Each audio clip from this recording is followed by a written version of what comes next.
It begins with silence, a quiet moment, like the space between breaths. In this pause, the mind softens, and the clutter fades away. Imagine yourself standing in a serene grove, surrounded by towering bamboo swaying gently in the breeze. The sun filters through the leaves, casting dappled shadows on the ground. This is where we start, a place of stillness.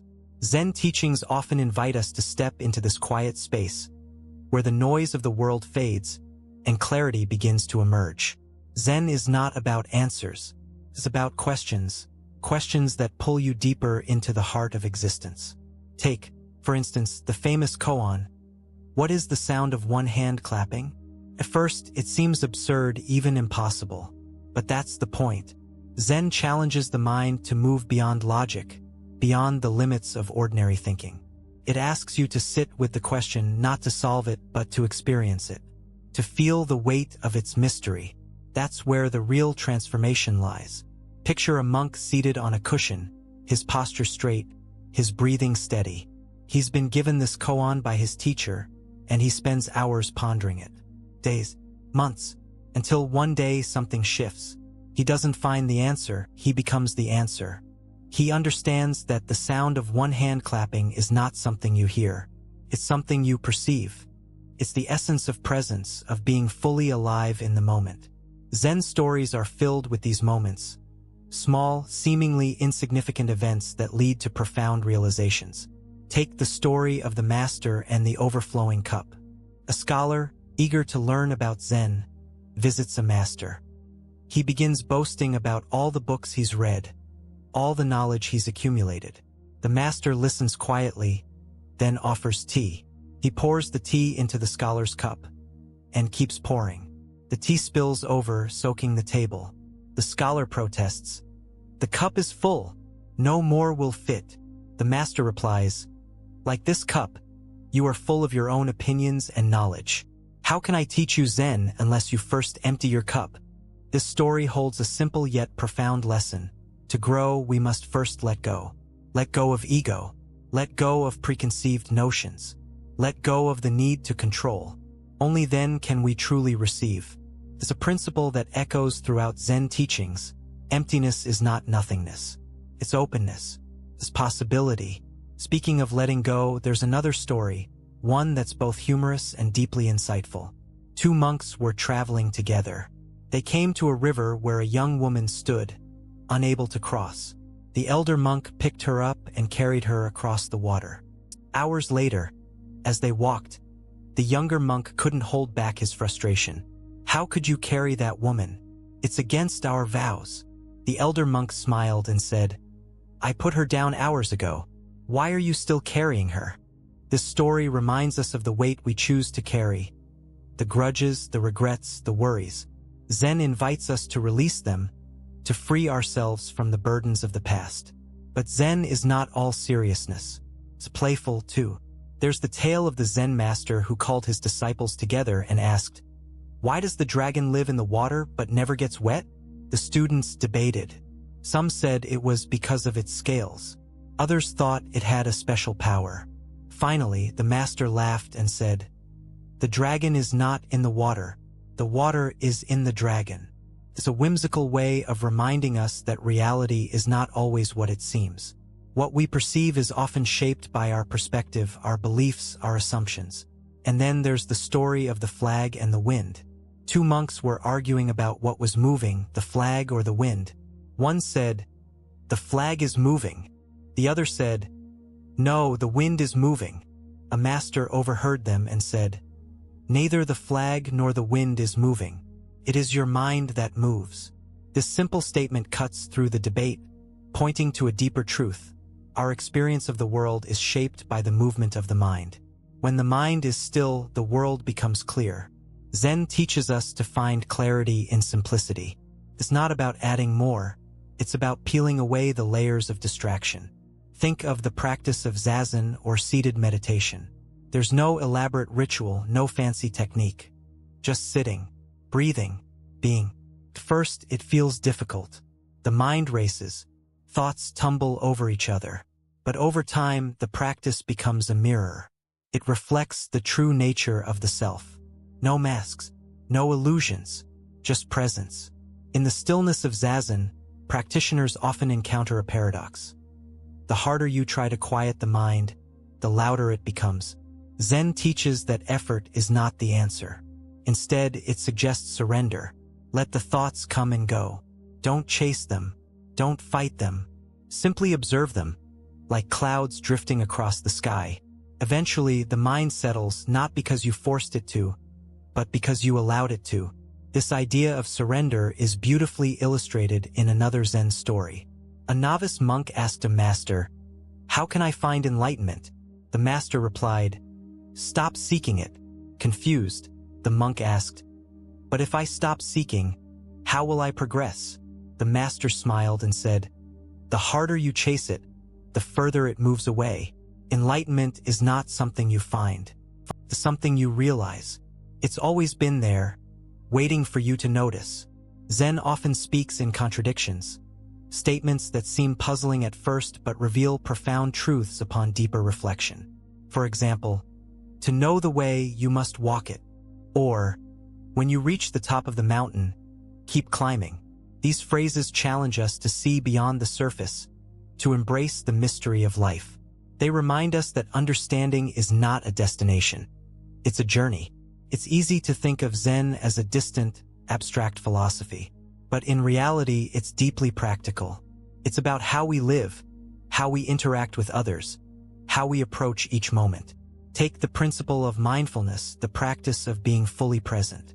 Whether you're washing dishes, walking, or simply breathing, mindfulness transforms the ordinary into the extraordinary. It slows time down, allowing you to savor each moment. There's a story of a Zen master who taught his students to meditate by having them sweep the courtyard. He said, "Sweep with your whole being. Don't just move the broom. Let the broom move you." At first, the students were confused, but over time they began to understand. Sweeping wasn't just a chore. It was a meditation. It was a way to connect with the present moment, to lose themselves in the rhythm of the task. This principle can be applied to anything. Drinking tea, for example. Instead of rushing through it, Zen invites us to slow down. Feel the warmth of the cup in your hands. Smell the aroma. Taste the tea, not just with your mouth but with your whole being. In this simple act, you'll find peace. You'll find presence. You'll find Zen. Zen is not about escaping life, it's about embracing it. Fully. Completely.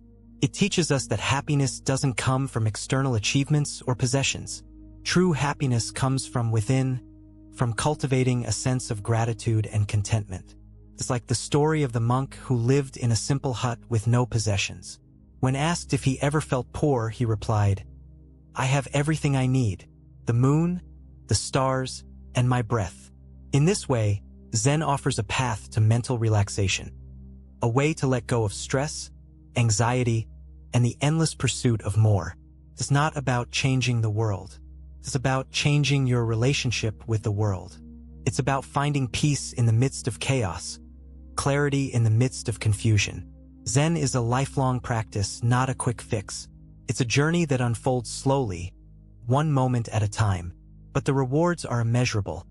A deeper sense of presence, a calmer mind, a more open heart.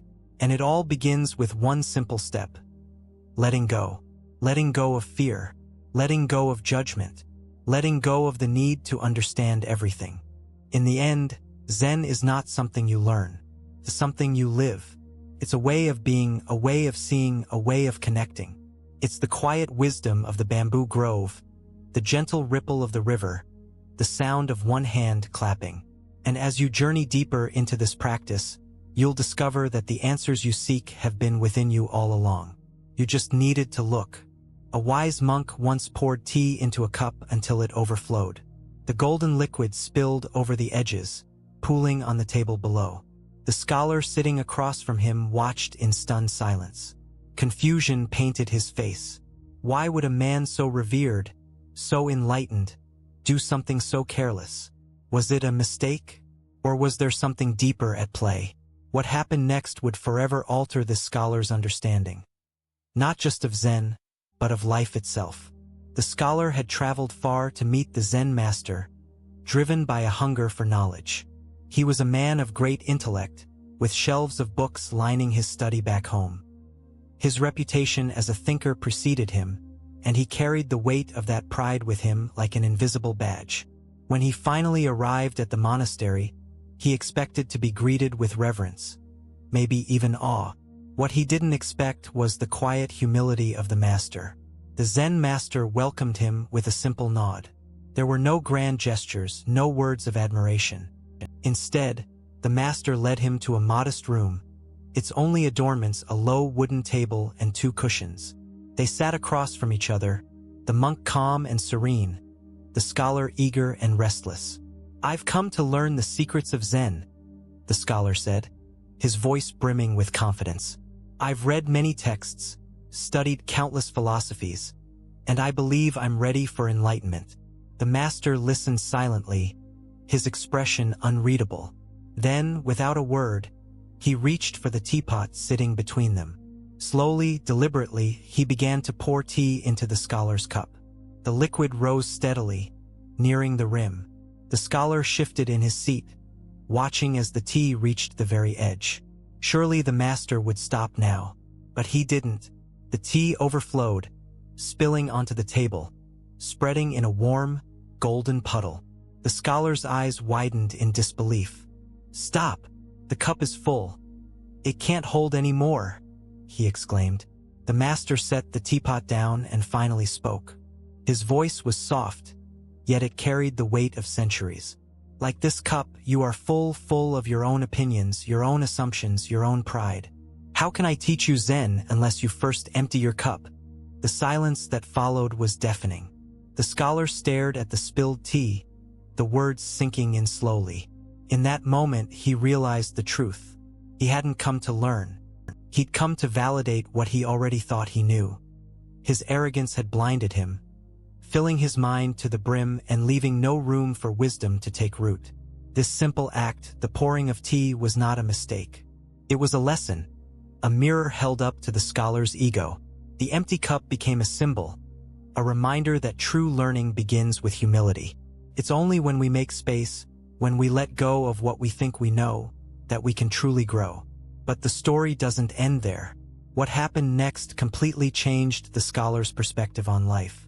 The scholar, humbled by the master's wisdom, decided to stay at the monastery.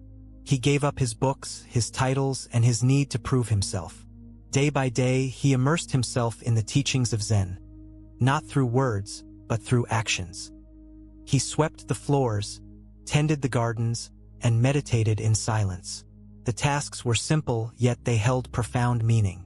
One morning, as the scholar was sweeping leaves in the courtyard, a young novice approached him. "Why do you sweep so carefully every day?" the novice asked. The scholar paused, leaning on his broom. "I used to think I was sweeping to keep the courtyard clean," he said. "But now I understand. I'm sweeping to clear my mind." This was the essence of the empty cup. It wasn't just about learning Zen. It was about living it. By letting go of his ego, the scholar had made space for the present moment. He no longer clung to the need to be right, to be admired, or to be in control. Instead, he embraced the simplicity of being, of simply existing. Years passed, and the scholar became a teacher himself. But he never forgot the lesson of the empty cup. Whenever a new student came to him seeking enlightenment, he would pour tea until it overflowed, letting the golden liquid spill onto the table. And every time, he would repeat the same words the Zen master had once said to him. "Like this cup, you are full. How can I teach you Zen unless you first empty your cup?" This story, though simple, holds a profound message. It reminds us that ego is the greatest barrier to growth. It's the voice that says, "I already know," or "I'm better than this." But the truth is, wisdom cannot enter a mind that's already full. To learn, to truly understand, we must first let go of pride, of assumptions, of the need to be right. Think about your own life. How often do you approach a situation with a full cup? How often do you let your ego dictate your actions? It's easy to fall into the trap of thinking we know everything, especially in a world where information is just a click away. But knowledge isn't the same as wisdom.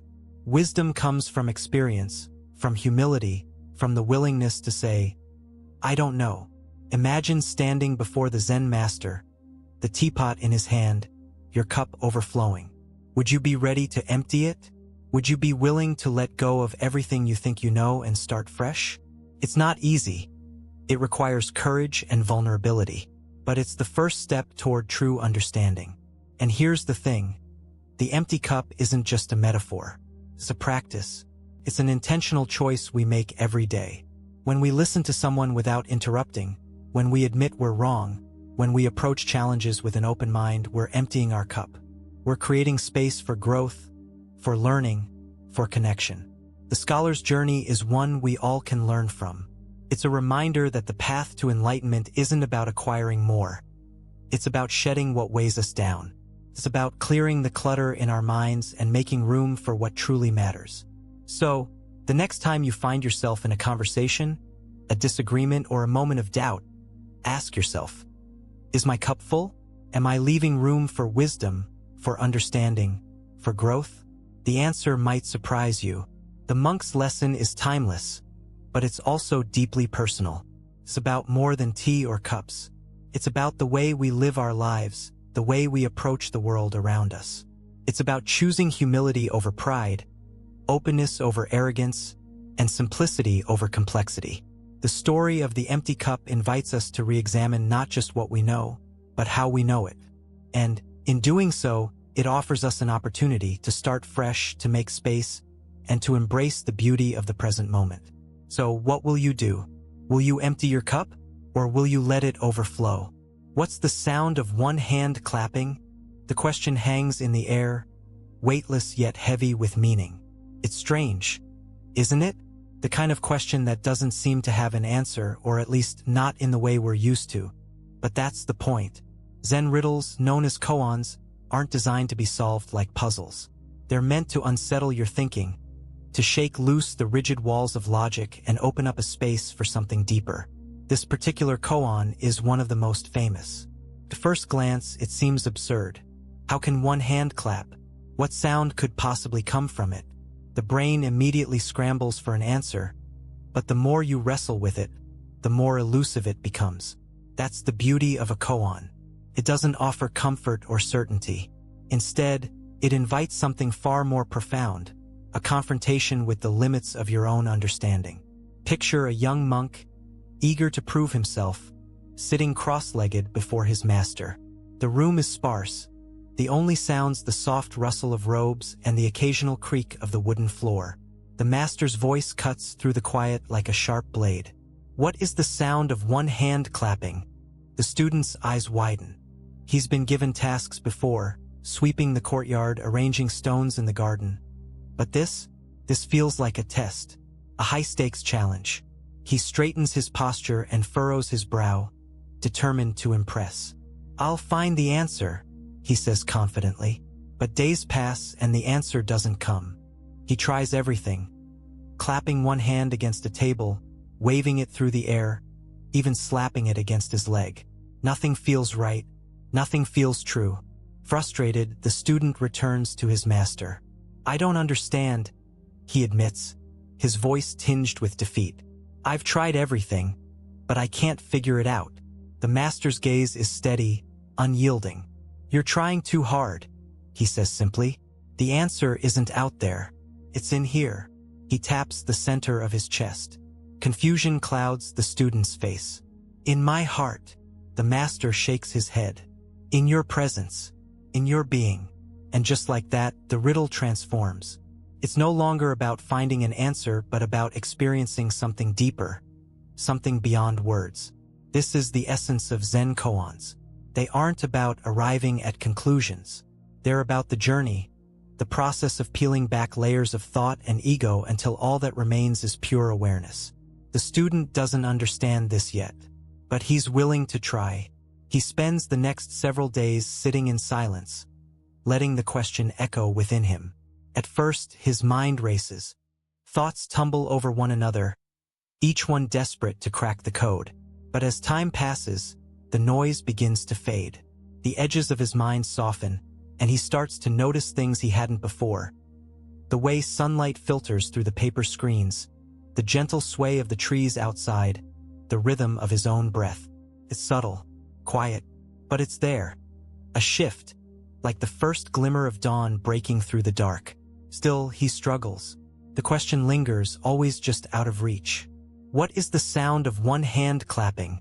One evening, as the student sits beneath the stars, something changes. He stops searching for an answer, stops trying to grasp it. Instead, he simply lets the question be. He feels it, rather than thinking about it. Like holding a pebble in your hand and noticing its weight, its texture, without needing to name it or explain it.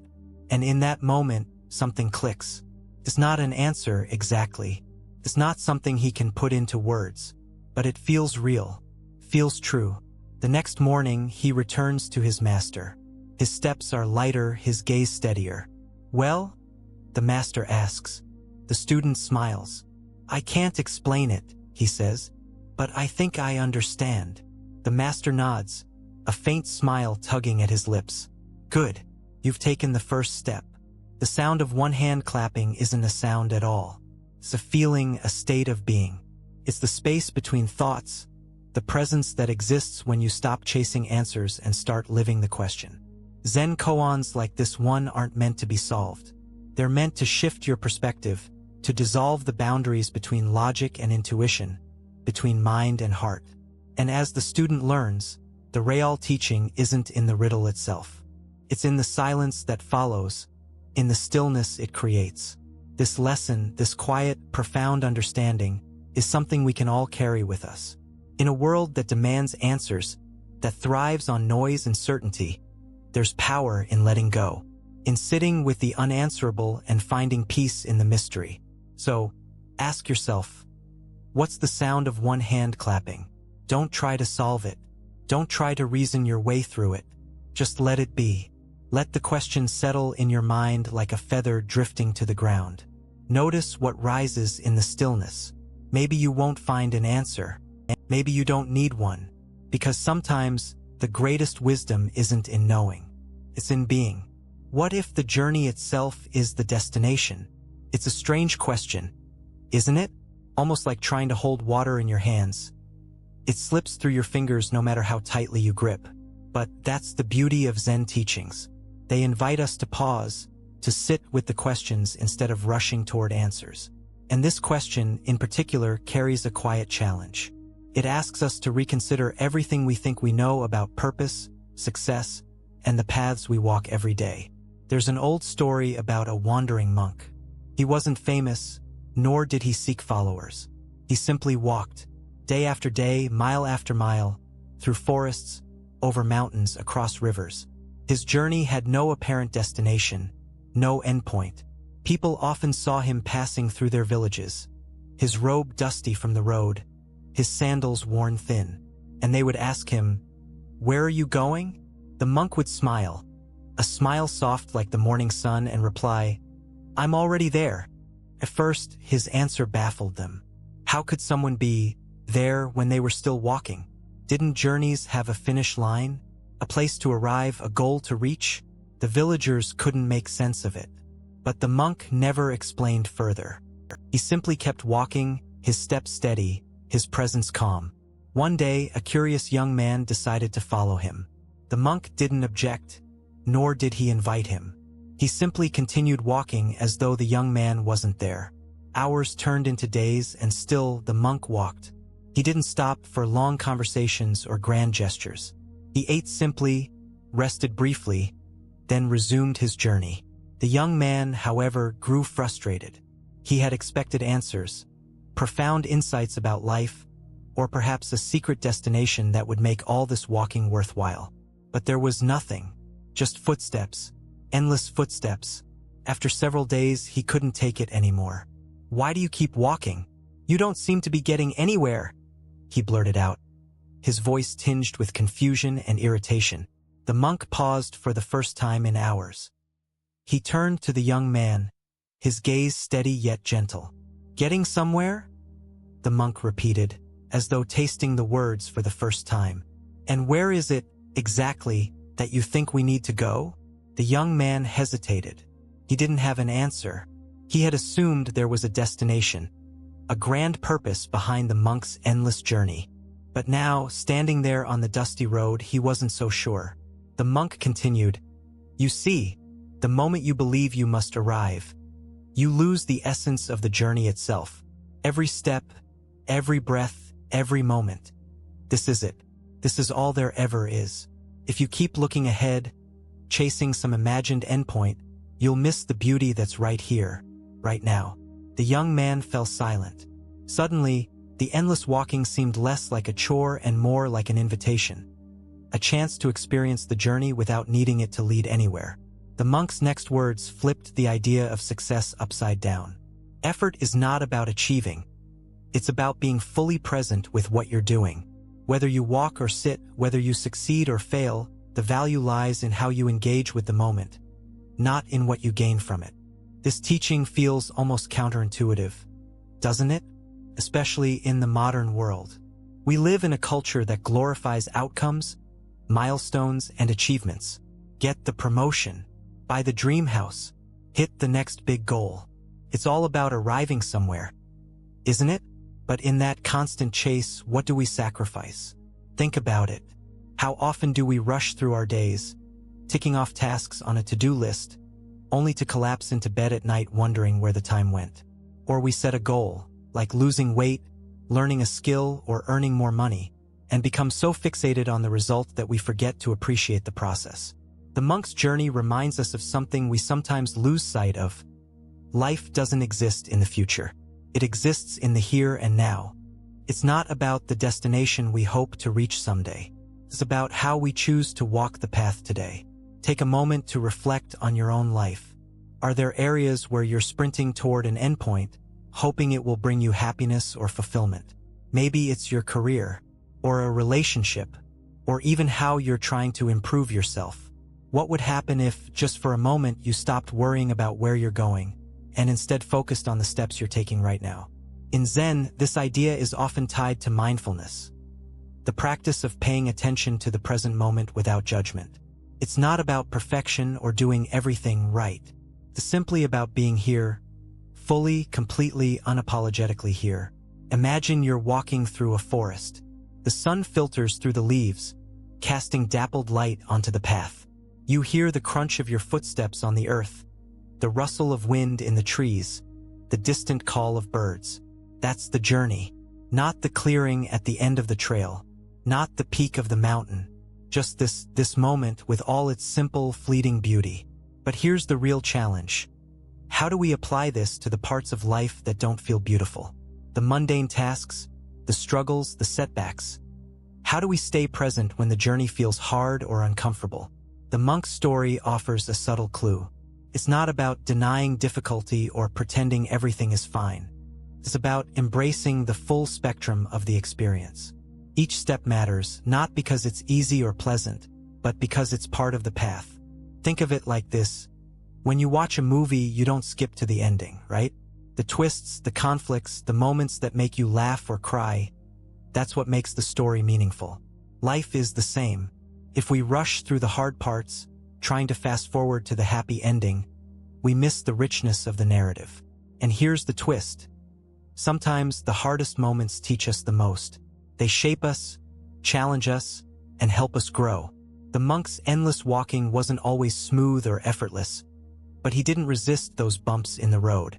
He embraced them as part of the experience. So, what if you started to see your own challenges this way? Not as obstacles to overcome, but as integral steps in your journey.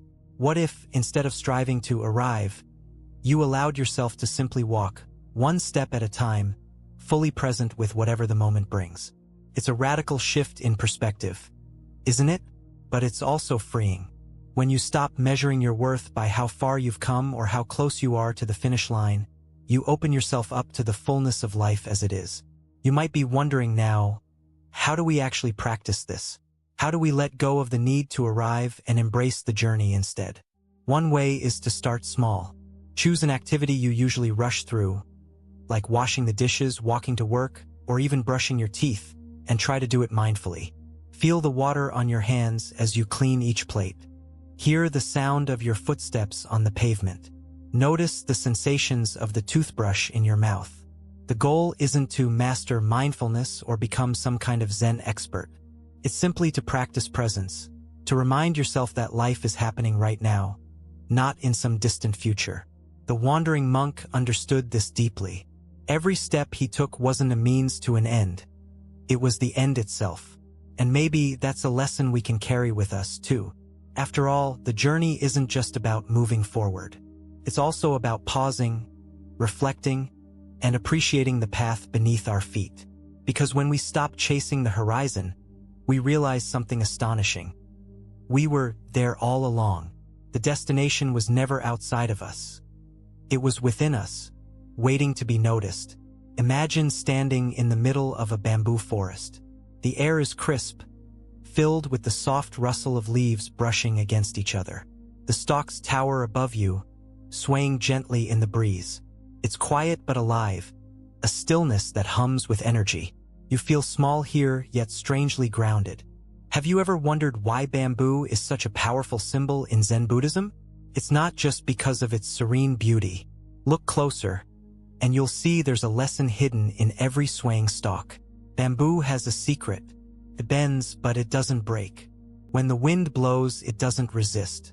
It moves with it, flowing effortlessly, adapting to every gust and change in direction. And when the storm passes, it stands tall again, unbroken, unchanged. It's a simple truth, but one packed with meaning. Because life, like the wind, is unpredictable. Challenges come at us from all angles, some gentle, some fierce. Yet, isn't it often our own resistance to these challenges that causes us to struggle the most? Picture this. A heavy storm rolls through. Trees with thick, rigid trunks snap and fall under the pressure. But the bamboo remains standing. Why? Because it doesn't fight the wind. It understands something we often forget, that strength isn't about being unyielding. It's about being flexible. The bamboo survives not by overpowering the storm, but by moving with it. It teaches us that resilience isn't about brute force, it's about adaptability. Think about the last time life threw something unexpected your way. Maybe it was a setback at work, a sudden change in plans, or even a tough conversation you weren't ready for. Did you resist it? Did you try to control every aspect, only to feel frustrated when things didn't go your way? It's human nature to want stability, to cling to the familiar. But what if, instead of resisting, you let go? What if, like the bamboo, you allowed yourself to bend with the wind? Zen teachings often remind us that the greatest strength lies in surrender. Not a passive kind of giving up, but an active choice to flow with life's currents. There's a story about an old Zen master who was once asked how he remained so calm in the face of adversity. His response was simple: "Whenever the wind blows, I bow." At first, this might sound like a metaphor for submission, but it's not. It's about understanding that life isn't something to be fought against. It's something to move with. To bow doesn't mean to break. It means to acknowledge the storm, to adapt, and to rise again when it's past. Take a moment to reflect on this image of the bamboo forest. Each stalk may look fragile, but together, they create a powerful ecosystem. They sway in harmony, supporting one another as the wind moves through them. This isn't just a poetic observation. It's a reminder of how interconnected we are. When life gets tough, leaning on others can help us stay resilient. Just like the bamboo relies on the strength of the forest, we can rely on the strength of our community. But the bamboo holds another secret, one that reveals the true meaning of strength. Have you ever noticed how quickly bamboo grows? It's one of the fastest growing plants in the world, reaching impressive heights in a short amount of time. Yet, before it shoots skyward, it spends years building its roots. Underground, where no one can see, it creates a network strong enough to support its towering stalks. This is the bamboo's hidden strength. It grows from within. What can we learn from this? In Zen, there's a teaching that says, before you can stand tall, you must first go deep. Growth isn't just about outward success or visible achievements. It starts inside, in the quiet moments when no one is watching. Just like the bamboo, we need to nurture our inner foundation. Our values, our sense of purpose, our ability to stay calm in the chaos. When the winds of life come, it's this inner strength that keeps us standing. Let's take this idea a step further. Imagine you're facing a difficult decision, one that feels overwhelming. You might feel like you're being pulled in different directions, unsure of which way to go. In moments like these, it's easy to lose sight of your roots, to let fear or doubt cloud your judgment. But the bamboo reminds us of the importance of grounding ourselves. When you feel uprooted, pause, breathe, ask yourself, what's truly important here? What's the direction that aligns with my values? Sometimes the answer isn't clear right away, and that's okay. Like the bamboo, growth takes time. There's another aspect to the bamboo's flexibility that's worth exploring. It doesn't just bend, it springs back. After the storm passes, it returns to its original shape, unharmed. This ability to recover is what makes the bamboo so resilient. And isn't that the essence of inner strength? It's not about never facing challenges, it's about how you bounce back after you do. Life will knock us down. That's inevitable. But what matters is how we rise. Think about this in the context of your own life. Maybe you've experienced failure, heartbreak, or loss. These moments can feel like storms, threatening to uproot everything we've built. But they don't have to define us. Just like the bamboo, we have the capacity to recover, to regain our shape. It starts with a mindset shift, from seeing challenges as obstacles to seeing them as opportunities for growth. Every storm teaches us something, if we're willing to learn. Now, let's go back to the image of the bamboo forest one last time. Picture yourself walking through it, surrounded by the tall, swaying stalks. You notice how peaceful it feels, how the bamboo seems to embrace the wind rather than fight it. You hear the rustling leaves, a sound that's almost musical. And then, you realize something profound. The bamboo isn't just surviving, it's thriving. It's not struggling against the elements, it's working with them. This is the heart of Zen teachings. They invite us to see life not as a battle, but as a dance. A dance where we don't have to lead or control every step, but where we can move in harmony with what comes our way. Like the bamboo, we can learn to bend without breaking, to grow from within, and to find strength in flexibility. It's a simple yet transformative shift in perspective, one that can bring us closer to the inner calm we all seek. So, the next time you face a challenge, think of the bamboo. Remember its resilience, its ability to adapt, and its hidden strength. Let it remind you that life isn't about standing rigid in the face of the storm. It's about learning to sway with the wind. And when the storm passes, you'll stand tall again, stronger than before. Because true strength isn't about how hard you can fight. It's about how gracefully you can move through the storm. A monk catches a thief red-handed. A moment that could have exploded into chaos. But it didn't. What happened instead? Something you'd never expect. A moment so profound, it transformed two lives forever. It all started late one evening in a quiet monastery nestled at the edge of a forest. The air was cool, tinged with the earthy scent of damp leaves and fresh soil. Most of the monks had already retired for the night, their day filled with meditation and quiet contemplation. The monastery was a place of peace, a sanctuary where the hum of the outside world faded into silence. But not everyone respected the sanctity of that space. In the cloak of darkness, a thief crept through the shadows, his movements calculated and quiet. He had heard rumors about the monastery's offerings, bags of rice, simple wooden bowls, and perhaps a few coins tucked away for daily needs. To him, it was an easy target, far removed from the watchful eyes of the bustling town. He slipped through a small gate, his heart pounding as he entered the courtyard. The moonlight cast haunting silhouettes of the statues that dotted the grounds, their serene faces seeming to watch his every move. He felt a chill run down his spine, but he shook it off. He was here for survival, he told himself, not for superstition. The thief didn't expect anyone to be awake. He figured monks, with their rigid routines, must be sound asleep at this hour. But he was wrong. Inside the dimly lit hall, the head monk sat cross-legged, deep in meditation. His robes hung loosely around him, and his breathing was slow, measured, like the rhythm of the ocean. He wasn't asleep. He was simply present, immersed in the stillness of the moment. The thief didn't see him at first. He was too focused on his task. Spotting a small pile of rice sacks in the corner, exactly what he had come for. He darted across the room, his hands quick but trembling. He reached for the first sack, his fingers tightening around the rough fabric. And that's when he heard it. A calm, steady voice that stopped him in his tracks. "You must be hungry," the monk said softly. The thief froze. His breath caught in his throat as his eyes darted toward the far corner of the room. There, in the faint glow of candlelight, the monk sat still, his gaze fixed on the intruder. The thief's instincts screamed at him to run, but something about the monk's presence held him in place. This wasn't the reaction he had expected.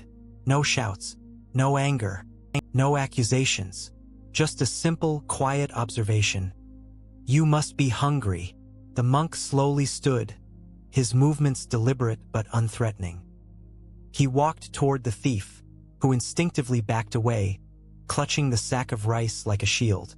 "I'll prepare some food for you," the monk continued, his voice steady, kind. "You don't need to steal it." The thief's mind raced. Was this some kind of trick? Would the monk call for help the moment he turned his back? But there was no hint of deception in the monk's tone, just an overwhelming sense of calm. Against his better judgment, the thief nodded hesitantly. He followed the monk to the small kitchen at the back of the monastery, his steps cautious, ready to bolt at the first sign of danger. But danger never came. The monk lit a small stove and began cooking a pot of rice, his hands moving with practiced ease. The thief watched in disbelief. The monk didn't ask for explanations or demand an apology. He simply focused on preparing the meal, as if they were old friends sharing a quiet moment. As the rice steamed, the monk spoke again, his voice carrying the warmth of someone who had spent years in thoughtful reflection. "Do you know why bamboo bends in the wind?" he asked suddenly, looking up from the pot. The thief blinked, unsure how to respond. "What?" he muttered. "Bamboo bends," the monk repeated. "Because it's flexible. If it resisted, it would break. But by yielding to the wind, it survives, even through the strongest storms." The thief didn't know what to say. He wasn't used to conversations like this, especially not with someone he had just tried to rob. The monk handed him a bowl of rice, still steaming, the aroma filling the small kitchen. "Eat," he said simply. As the thief sat down and began to eat, his hands trembling slightly, the monk continued speaking, not with judgment, but with curiosity. "What brought you here tonight?" For the first time in years, the thief felt the weight of his choices pressing down on him. He hesitated, spoon hovering over the bowl. I needed food," he admitted quietly. "For my family." The monk nodded, his expression thoughtful. "A father provides," he said gently. "But there's a better way. You don't have to take from others to give to your own." The thief swallowed hard, his throat tight. "I didn't have a choice," he whispered. "Choices are always there," the monk said softly. "But sometimes, the noise of desperation drowns them out. That's why we must quiet the mind to see clearly." The thief stared into his bowl, his appetite fading as the monk's words sank in. He had spent years surviving on the edge, running from authority, taking what he needed without a second thought. But this moment, this simple act of kindness, was unraveling something deep inside him. The monk's compassion wasn't just disarming. It was transformative. It wasn't pity. It wasn't condescension. It was understanding. And that understanding was a mirror, reflecting back the thief's own humanity, a humanity he had almost forgotten. As the night wore on, the two men talked. The monk shared stories of his own struggles, his own moments of doubt and fear. He didn't pretend to be perfect. He didn't preach. He simply showed the thief that even in darkness, there is light, and that light begins with compassion. By the time the thief left the monastery, he wasn't the same man who had entered.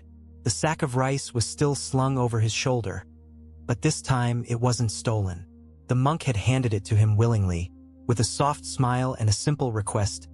"Take what you need, but promise to plant the seeds of kindness wherever you go." Years later, the thief returned to the monastery, not as a criminal but as a friend. He had turned his life around, finding honest work and providing for his family without stealing. He had even begun helping others, inspired by the monk's quiet teachings. The monk's compassion had done more than feed a hungry man. It had planted a seed that grew into a tree of change, its branches reaching far beyond that single night. This story isn't just about a thief and a monk. It's about the power of choosing love over anger, understanding over judgment. It's a reminder that even in moments of conflict, we hold the ability to transform. Not just others, but ourselves. So what happened to the thief? He chose a new path, one built on compassion and forgiveness. And that choice changed everything.